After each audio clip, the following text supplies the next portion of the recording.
This is the next video about emotions, and we're going to talk about the three functions of emotions.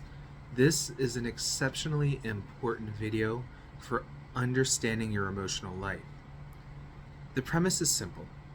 When you experience an emotion, it does three things for you. And we're going to take a moment and go through each of these. For the purposes of this discussion, we're just going to use the emotion anger. So the first function of emotions is to activate your body. So in the case of anger, it's very clear. What it does is it activates your body. You'll have all this blood, right, from your sympathetic nervous system, pushing blood from your heart to your extremities. You'll feel this extra strength and power. It has this quality of decreasing your experience of pain, and it'll give you this razor focus, this intense eye contact, right? So you can really see whatever your target is. Now, obviously, anger is fight or flight. This activation function will allow you to be stronger, move faster, feel less pain, hit harder, run faster, and is really useful if you're hunting. It's useful if you're playing a sport.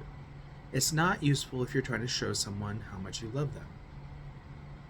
Now, the activating function is very straightforward. It is physiological, and it will give you an action urge.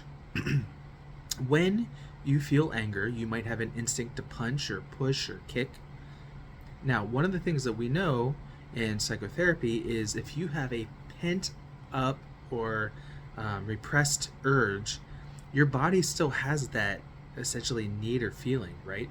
So if you have an urge to hit someone, obviously it's not a great idea to hit people, because while emotions aren't good or bad, sometimes behaviors are. Now, if you have an urge to hit someone and they're attacking you, that is pretty fantastic. If you have the urge to hit someone because the person in line in front of you at McDonald's is going too slow, clearly there's an issue there. But we'll look at that later. The second is to communicate. So in the moment when I start to think about being angry and the intensity builds up, you can probably feel within yourself one of two urges. Either for yourself to move away from me, because you know we're going to get in a fight, or you're starting to get angry also because you're getting ready to fight me.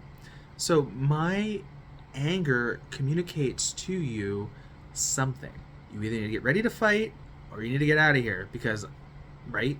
And so if you think about the nature of anger, it's kind of like a superhuman power. It gives you the ability to function differently. It changes your experience of reality. The last function is the validating function, and it validates something about your lived experience. So, when you're angry, you may have the experience of, how dare you do that to me? Or if it's in the case of hunting, it's going to be like, all right, I really got to go. We got to go do this. We got to take him out, right? But either way, it's going to change your thinking to align it with what you're doing. So, if someone gets ready to attack you and you get angry, it validates that you shouldn't be attacked. Notice there's a judgment in there, and it's purposeful and helpful because it's an automatic response. Now, the judgment is natural because our emotions are meant to protect us. However, you may also come to discover that some of the thoughts you have around certain emotions are conditioned and may not be necessarily in alignment with reality, and that's where cognitive therapy comes in. So you might have a person who's, let's say, let's just go with McDonald's. They're being slow at McDonald's. Well, clearly they're trying to go slow because they're trying to run me late. Now, if you listen to that, it sounds ridiculous because it's highly unlikely to be true. But you can imagine the scenario where people are driving their car and they're honking their horn and yelling at the person in front of them. They're just trying to run me late.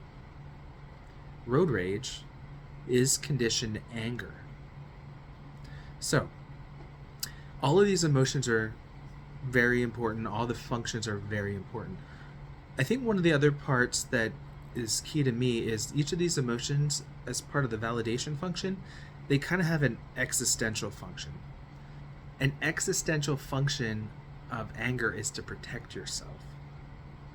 To say, I'm important, I'm valid, I matter, I should defend myself.